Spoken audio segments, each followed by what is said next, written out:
شم النسيم وكل سنة وانتم طيبين.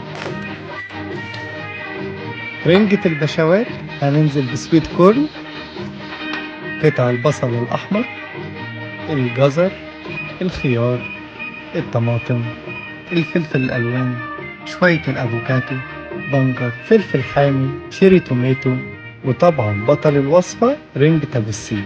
نقلب كل الخلطة دي لحد ما نعمل لها الصوص بتاعها: طحينة، مستردة، زبادي، مايونيز ترافل، ليمون، مية سخنة، ونقلبها كويس قوي ونحطها في التلاجة. ننزل عليها قبل التقديم ب10 دقايق.